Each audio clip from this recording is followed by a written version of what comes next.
வணக்கம் நண்பர்களே. Features ட்ரேடிங்கில் consistency கட்டுவது எப்படி என்று தெரியுமா? முதலில் உங்களுக்கான ஃபைனான்ஸ் கணக்கை எளிதாக உருவாக்கிக் கொள்ளுங்கள். உங்கள் கணக்கை உருவாக்கியதும் பைனான்ஸ் இதற்காகவே லோகலிலும் இன்டர்நேஷனலாகவும் முதலிடம் வகிக்கிறது.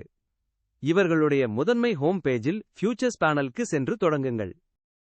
உங்கள் கணக்கு பாதுகாப்பாக இருக்க KYC வெரிஃபிகேஷன் கட்டாயம் செய்யவும். இது உங்கள் பணத்தின் பாதுகாப்புக்கு முக்கியம். அடுத்ததாக டெபாசிட் என்பதை வெறும் சில நிமிடங்களில் செய்ய முடியும். நீங்கள் புகுத்தும் பணம் உடனே பைனான்ஸ் ஃபியூச்சர்ஸில் பயன்படுத்த தயாராக இருக்கும். ஆர்டர் பேனலில் லிமிட்டுடன் மார்க்கெட் ஆர்டர் ஆகியவற்றை சிம்பிள் ஆயாக வைக்கலாம். உங்கள் பட்ஜெட் மற்றும் ரிஸ்க் அனாலிசிஸ் படி பிளான் பண்ணுங்கள். பைனான்ஸ் ஃபியூச்சர்ஸில் 100x லெவரேஜ் வரை பயன்படுத்த முடியும். ஆனால் ஆரம்பத்தில் லோ லெவரேஜில் ஆரம்பிக்க அந்த சமயம் உங்களை சரிவர கற்றுக்கொள்ளுங்கள். ஒரே மாதிரி ட்ரேடில் மட்டுமில்லாமல் சிலர் BTC ஷார்ட் செய்து 110 விழுக்காடு ROI $500 லாபம் கூட எடுத்துள்ளார்கள். ஆனால் இது பேஷன்ஸ் ஸ்ட்ராட்டஜியும் தான் முக்கியம்.